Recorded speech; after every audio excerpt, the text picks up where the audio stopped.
पुंछ की क्लियोपेट्रा। कृष्णचंद्र।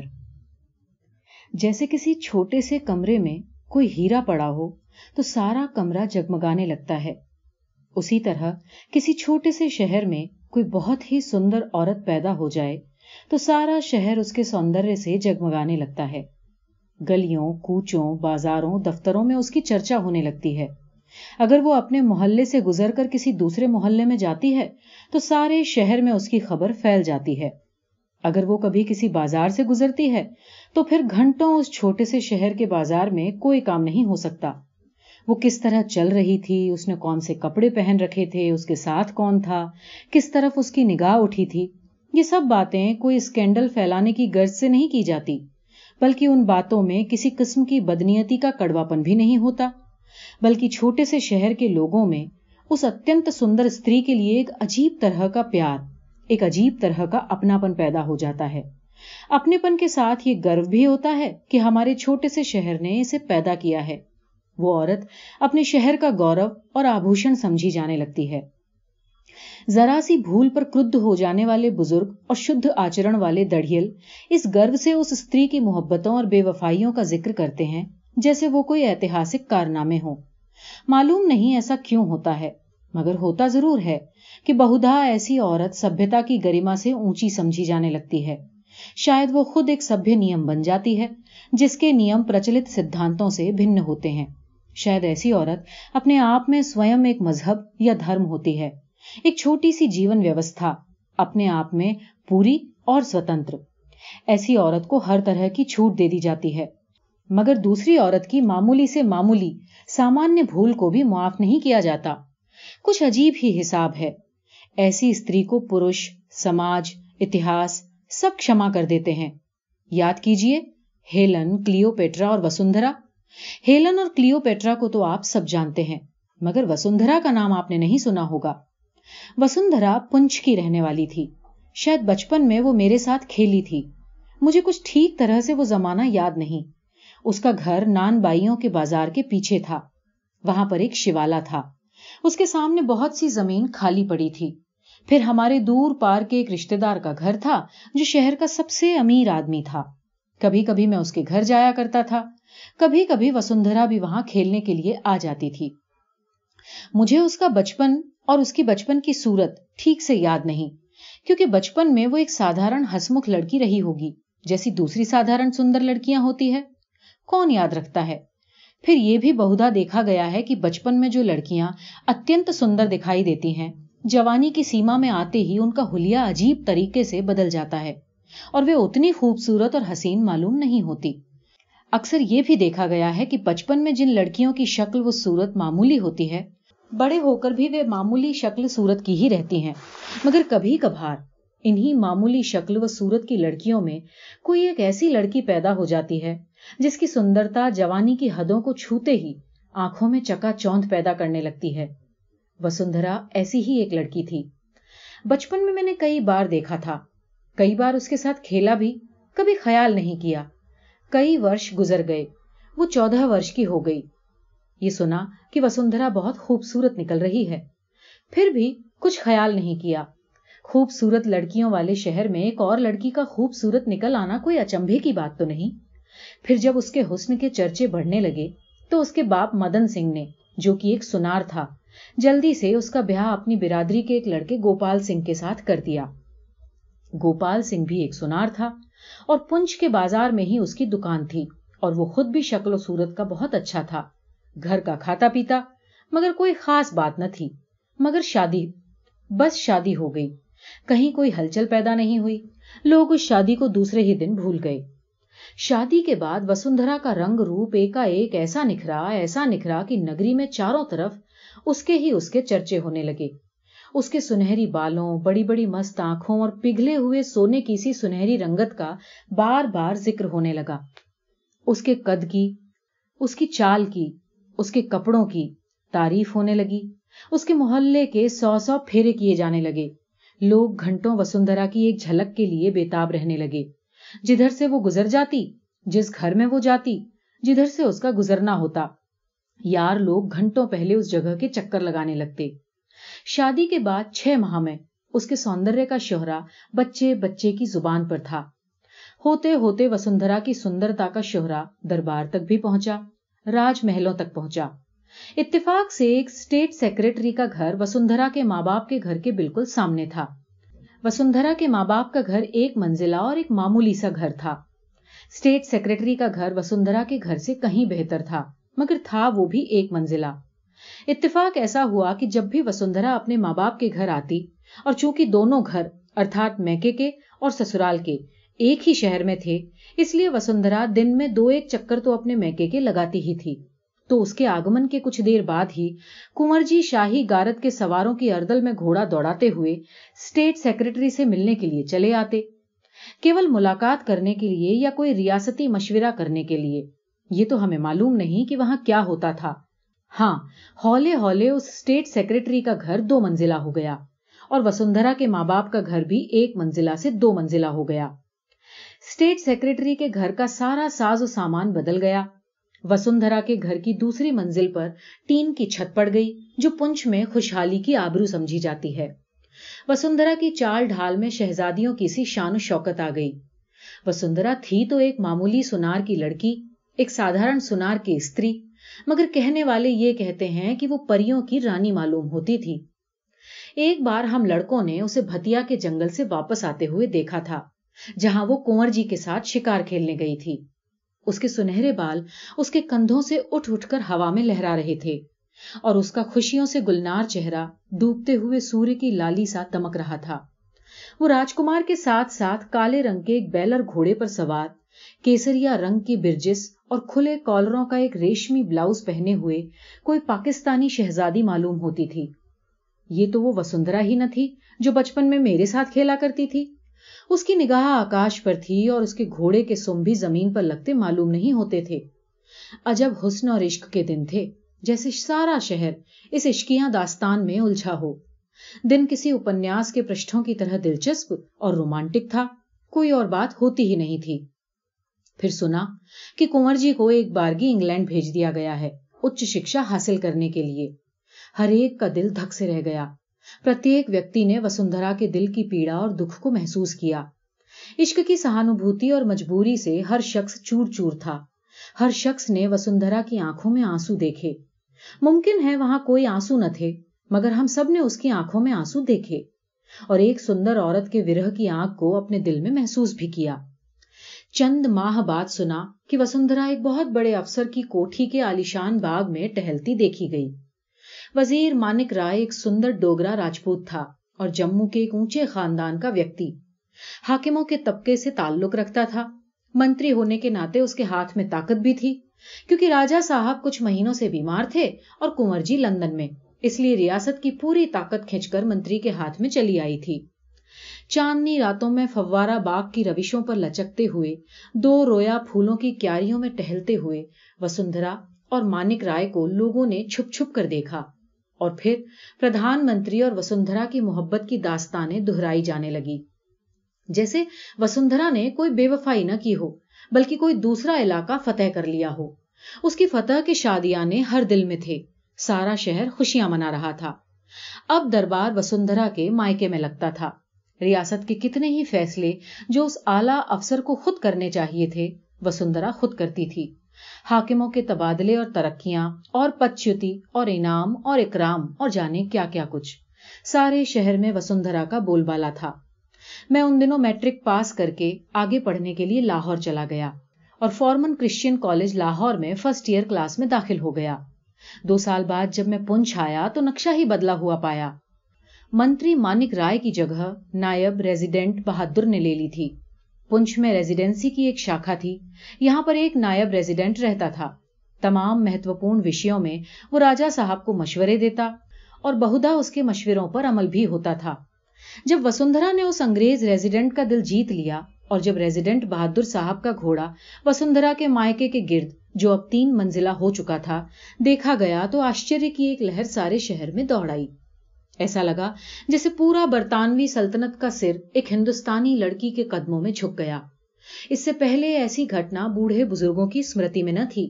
ये तो पहली बार ऐसा हुआ था कि रेजिडेंट बहादुर खुद चल के शहर के अंदर किसी हिंदुस्तानी के घर गए थे ورنہ تو خود راجا صاحب کو جب کوئی مشورہ لینا ہوتا تو وہ خود ریزیڈنسی جاتے تھے۔ 2 سال بعد جب میں گرمیوں کی چھٹیوں میں پنچ پہنچا تو وسندھرا کے حسن اور جمال کا شہرا انتی کے شکھر پر تھا۔ انگریز ریزیڈنٹ سے عشق کر کے وسندھرا نے گویا انتر راشٹریہ پرتیشٹھا کی سیماؤں کو چھو لیا تھا۔ میں اسے دیکھنے کے لیے بہت بےتاب تھا۔ اس دور میں نے مادام بوواری پڑھ لی تھی اور بہت سے فرانسیسی اپنیاس بھی، اور میں اب ان مشہور فرانسیسی سندریوں کے ناموں سے بھی پریچت ہو چکا تھا جن کی ڈیوڑھیوں پر فرانسیسی کیبنٹ کے بڑے بڑے وزیر سر جھکاتے تھے۔ ہمارے شہر کی بھی ایک عورت تھی ایسی ہی، مجھے اسے دیکھنا ہی چاہیے قریب سے، مگر کیسے دیکھوں؟ میں نے اپنے دوست امرجیت سنگھ سے اس کا ذکر کیا جو کھوڑی ناڑ میں رہتا تھا، جس کے گھر کے چاروں طرف گھنے پیڑوں والا ایک باغ تھا اور جس کے پچھواڑے میں ایک پہاڑی نالا شور مچاتا ہوا بہتا تھا اور جو دور پار سے شاید وسندھرا کا رشتہ دار بھی ہوتا تھا۔ امرجیت نے تھوڑے ٹال مٹول کے بعد میری بات مان لی اور ایک روز کسی دعوت میں اس نے وسندھرا کو اور اس کے مائکے والوں کو اپنے گھر کھانے پر آمنترت کیا اور اس دعوت میں اس نے مجھے بھی کھانے کے لیے بلایا۔ مجھے یاد نہیں کہ میں نے اس دعوت میں وسندھرا سے کوئی بات کی ہو۔ ایک تو میں عمر میں اس سے 4-5 سال چھوٹا تھا، دوسرے ابھی بالکل کچا اور شرمیلا تھا، اور تیسرے شاید سندرتا کے رعب نے میری زبان بند کر دی تھی۔ کھانے کے بعد ہم امرجیت کے باغ میں ٹہلنے کے لیے نکلے۔ وہ گرمیوں کے دن تھے، باغ میں سفید اور پیلی چمیلی پھولی ہوئی تھی، پیڑوں پر خوبانیاں گدرائی ہوئی تھیں اور انار کی کلیوں سے سارا چمن یاقوت رنگ تھا۔ ٹہلتے ٹہلتے وسندھرا نے خوبانی کے چند پیڑوں کے نیچے کھڑے ہو کر اوپر دیکھا اور کہنے لگی، خوبانیاں عمدہ معلوم ہوتی ہیں۔ دوسرے لمحے ایک پیڑ پر امرجیت چڑھ گیا اور دوسرے پر میں۔ چند منٹوں کے بعد ہم دونوں نے باری باری وسندھرا کے سامنے گھاس کے ایک تختے پر سینکڑوں خوبانیاں ڈھیر کر دی۔ تھوڑی دیر میں امرجیت کا ایک چچا جو اس کے گھر ہی میں رہتا تھا کسی اور درخت سے نیچے اترا اور وسندھرا کے سامنے خوبانیوں کا ایک بہتیرا ڈھیر لگا کر جھینپتا ہوا واپس چلا گیا۔ وہ لگ بھگ 60 برس کا رہا ہوگا، اس کے بال سفید تھے۔ جب وہ چلا گیا تو وسندھرا نٹکھٹ لہجے میں بڑے زور سے ہنسنے لگی، پھر ایک دم سے اس نے اپنی ایک انگلی میرے گال پر رکھ دی اور بولی، ارے کس نے؟ بچپن میں تیرے گال پر یہاں ایک گڈھا پڑتا تھا نا، وہ کیا ہوا؟ میں اس قدر جھینپا کہ چہرہ کانوں تک سرخ ہو گیا، جلدی سے وہاں سے بھاگ لیا۔ میں ایک شبد بھی تو نہ کہہ سکا اس سے، بس اٹھ کر وہاں سے بھاگ گیا۔ دور تک اس کی ہنسی کی چمیلی کے پھول میرے کانوں پر گرتے رہے۔ اس کے بعد میں نے وسندھرا سے ملنے کی کبھی کوشش نہیں کی۔ ہاں، اس کی وہ انگلی میں نے ابھی تک سنبھال کر رکھی ہے دل کے کسی گڈھے میں، کیونکہ اب تو میرے گالوں میں گڈھا نہیں پڑتا ہے جو کبھی بچپن میں تھا، اور اب میں بہت بدل گیا ہوں۔ ہاں، مگر دل میں کئی گڈھے ہیں۔ وہ انگلی شہد کے کسی قلم کی طرح اب بھی راتوں کے اندھیرے میں میرے گالوں کو چھوتی ہے اور نٹکھٹ سور میں مجھ سے پوچھتی ہے، کس نے؟ تیرے گال کا وہ گڈھا کیا ہوا؟ وسندھرا سے کسی کو شکایت نہیں تھی، یہ کہ وہ بے وفا ہے، یہ کہ اس نے کئی بار محبت کی، یہ کہ اس نے بہت سی محبتوں کو ٹھکرا دیا، یہ کہ اس نے صرف اونچی جگہوں پر عشق کیا۔ کسی کو اس سے کوئی شکایت نہیں تھی۔ ہم سب اس کے شکر گزار تھے کہ وہ ہم میں پیدا ہوئی۔ ایسا لگتا تھا جیسے ہم میں سے ہر ایک کو اس سے الگ الگ عشق ہے۔ کچھ تو اس کے عشق کی داستانیں سچی بھی تھیں، کچھ گڑھ لی جاتی تھیں۔ ہولے ہولے چند سالوں میں وسندھرا ہمارے شہر کی ایک لیجنڈ بن گئی، مگر اس کے شوہر کو اس سے بہت شکایتیں تھیں۔ وہ خود بے حد سجیلا نوجوان تھا، اس لیے اس کا گلہ جائز تھا کہ وہ صرف اس سے عشق کیوں نہیں کرتی، جبکہ وہ خاصا خوشحال بھی ہے۔ وہ بے وفا اور ہرجائی کیوں ہیں؟ لوگ کیوں اس کے حسن کے گیت گاتے ہیں؟ لوگ کیوں اس کے فراق میں آہیں بھرتے ہیں؟ لوگ کیوں اسے دیکھ کر ٹھٹ کے ٹھٹ باندھ کر کھڑے ہو جاتے ہیں؟ ہولے ہولے اس کا اپنا کوئی ویکتتو نہ رہا، اب وہ کیول وسندھرا کا پتی تھا۔ ہر سمے اس کے دل میں ایک عجیب و غریب لڑائی چلتی رہتی۔ وہ وسندھرا سے اتینت پریم کرتا تھا اور وسندھرا بھی اس سے اتینت پریم کرتی تھی۔ وہ کہیں بھی جاتی آخر کو تو اس کے ہی پاس آتی تھی، وہی تو اس کا پتی تھا اور کوئی دوسرا نہ ہو سکتا تھا۔ مگر کبھی کبھی اس کو اتنا غصہ آتا کہ اس کا دل وسندھرا کو پیٹنے کے لیے چاہنے لگتا، مگر وسندھرا کو دیکھتے ہی اس کا دل پگھل جاتا اور وہ اسے مارنے کے بجائے اس کے قدموں میں جھک جاتا۔ مگر وسندھرا کے قدموں میں جھکتے ہوئے بھی دنیا والوں کے لیے اس کا کرودھ بڑھ جاتا۔ وہ ساری ذمہ داری बाहर की दुनिया पर डाल देता, जो वसुंधरा के विचित्र सौंदर्य से प्रभावित होकर इस जोड़े के गृहस्थ जीवन को बिगाड़ती है। वो इन दोनों को चैन से रहने नहीं देती। जब इस तरह वसुंधरा के 3-4 किस्से हो गए और जब रेजिडेंट बहादुर वाला रोमांस जोर पकड़ने लगा, तो वसुंधरा के पति ने शहर छोड़ने की ठान ली। वो पुंछ छोड़ देगा और अपनी हसीन बीवी को लेकर कहीं और चला जाएगा, किसी दूर दराज के इलाके में, जहां इस शहर के हुस्न और इश्क के चर्चे की छाया भी उन तक न फटके। उसने पुंछ छोड़कर जाने की ठान ली और हौले हौले उसने वसुंधरा को भी इस बात के लिए राजी कर लिया। पहले तो वसुंधरा पुंछ छोड़ने के लिए कदापि तैयार न थी, लेकिन जब गोपाल ने उसे छोड़ देने की धमकी दी तो आखिर औरत थी, राजी हो गई और अपने शौहर के साथ राजौरी जाने के लिए तैयार हो गई। चुपके चुपके वसुंधरा के पति ने जाने की सारी तैयारी कर ली। उसने किसी को नहीं बताया कि वो पुंछ छोड़कर जा रहा है और वसुंधरा को उसने खबरदार कर दिया था कि इस बात से किसी को भी आगाह न करे। मगर न जाने किस तरह ये खबर सारे शहर में फैल गई। जगह जगह नाकों और नुक्कड़ों पर, बाजारों में, गली कूचों में और दफ्तरों में ये जिक्र होने लगा कि गोपाल वसुंधरा को लेकर जा रहा है, हमेशा के लिए पुंछ छोड़ रहा है और कौन उसे मना कर सकता है। गोपाल वसुंधरा का पति है, वसुंधरा अपने पति के साथ जा रही है। सारे शहर पर जैसे बिजली सी गिर पड़ी। सब सन्न थे, मगर मुंह से कुछ नहीं कह सकते थे। एक दूसरे से कानाफूसी में बातचीत करते। सबके चेहरे सहमे हुए थे, जैसे शहर पर कोई बहुत बड़ी आफत आने वाली हो। जाने का वक्त आ गया। वसुंधरा के पति ने सुबह सवेरे सारा सामान 6 खच्चरों पर लाद कर पहले उन्हें रवाना कर दिया, निगाली साहब की तरह। जाने से पहले वो दोनों निगाली साहब के गुरुद्वारे में हाजिर होके अपने अपने पापों से मुक्त होंगे और फिर एक नई जिंदगी शुरू करने के लिए राजौरी चले जाएंगे। निगाली साहब का गुरुद्वारा शहर से 4 मील बाहर एक रमणीक पहाड़ी मुकाम पर था। रास्ता कठिन था। एक जगह पर एक खतरनाक नाले पर लकड़ी का एक पुल आता था।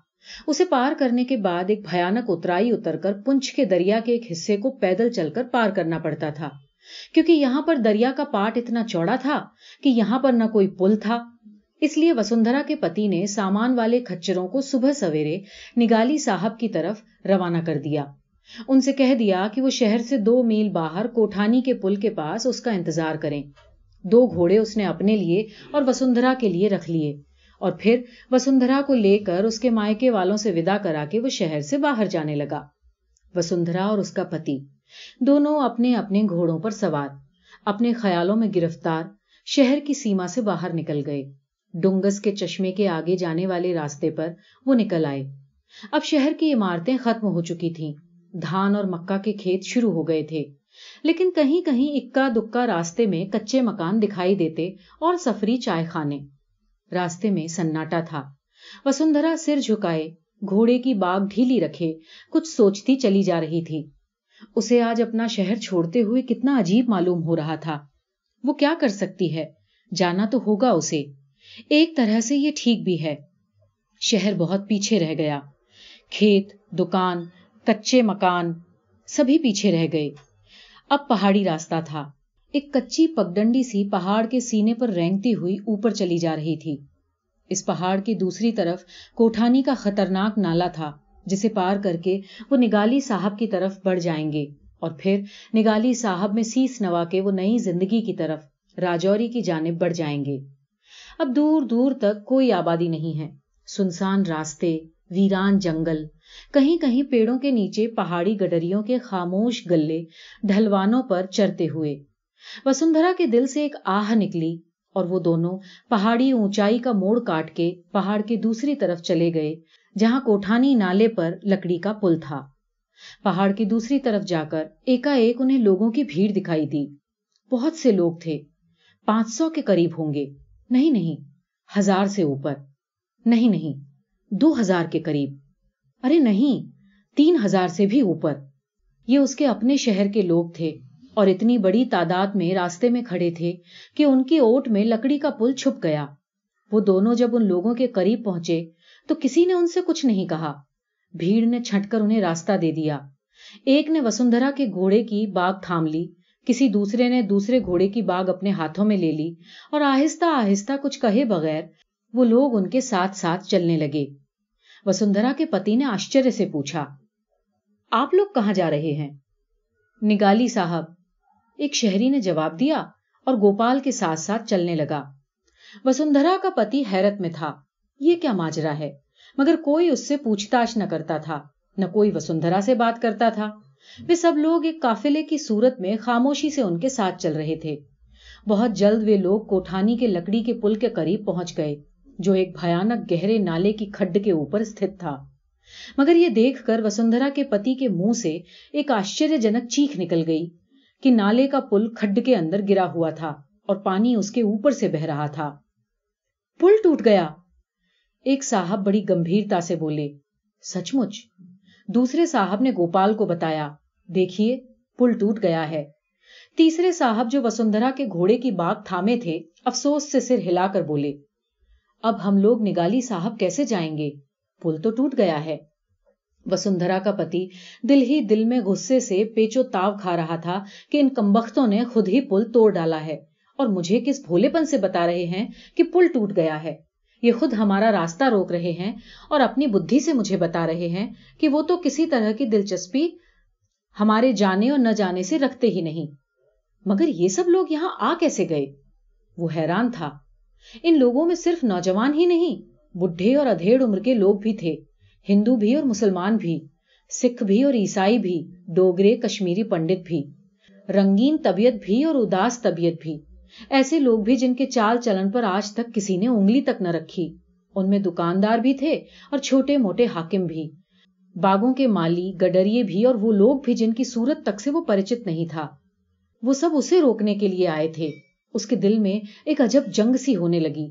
इतने लोगों के आने की उसे खुशी भी थी और गुस्सा भी, और दोनों भाव एक दूसरे के साथ गुथे हुए थे। मगर मैं तो जाऊंगा, उसने अंत में दांत पीस कर कहा। जाओगे कैसे? पुल तो है ही नहीं और खड्ड गहरी है। उस खड्ड पर पुल बनाने के लिए कम से कम 2 माह दरकार होंगे, एक ने कहा। हाँ हाँ ठीक है, 2 माह बाद चले जाना, दूसरा बोला। बुढ़े कासिम जू ने कहा, मेरी बेटी की शादी अगले माह में होगी, उसके जेवर कौन तैयार करेगा? और मेरी बहन कहती है कि मैं तो गोपाल के हाथ की बनाई हंसली ही पहनूंगी अपनी शादी में, और तुम चले जा रहे हो। चौथा बोला, ये 16 तोले सोना है, मेरी बीवी के लिए 2 गोखरू बना दो, जैसे तुमने ठाकुर दयाल सिंह की बच्ची के लिए तैयार किए हैं। बिल्कुल उसी डिजाइन के बनने चाहिए गोपाल। तुम हमारे शहर के सबसे अच्छे सुनार हो, ये काम तो तुम्हें अपनी भाभी की खातिर करना ही होगा। ठाकुर जगजीत सिंह कपड़े की एक छोटी सी पोटली में बंधा हुआ सोना उसके हाथों में देने की कोशिश करने लगे। एकाएक उसको चारों तरफ से लोगों ने घेर लिया। कोई सोना लाया था, कोई चांदी। अमीर और गरीब सब मिलकर उसे काम दे रहे थे। वो उसे जाने से नहीं रोक रहे थे। वो उसे इतना काम दे रहे थे कि वो अगले मास तो क्या, 2 सालों में भी उस काम को पूरा नहीं कर सकता था। जो कुछ उन्होंने कहा था वो इतना जरूरी नहीं था जितना वो जरूरी था जो उन्होंने उससे नहीं कहा था, और जो कुछ उन्होंने उससे नहीं कहा था उसने उसके दिल को पकड़ लिया था। वो अपना गला बंद होता मालूम करने लगा। उसकी आंखों में आंसू आने लगे। वे उसे सोने चांदी की रिश्वत नहीं दे रहे थे, वे उसे प्यार की रिश्वत दे रहे थे कि हम तुम्हें जाने न देंगे, किसी तरह जाने न देंगे। वसुंधरा के नेत्रों में जल छलक आया। उसने अपना मुंह दुपट्टे में छुपा लिया। अच्छा, अब मैं कभी ये शहर छोड़कर न जाऊंगा, वसुंधरा का पति अपने आंसू पोंछते हुए कहने लगा। एकाएक नौजवान उछलने लगे, ढोल बाजे बजाने लगे और सब मिलकर पहाड़ी गीत गाने लगे।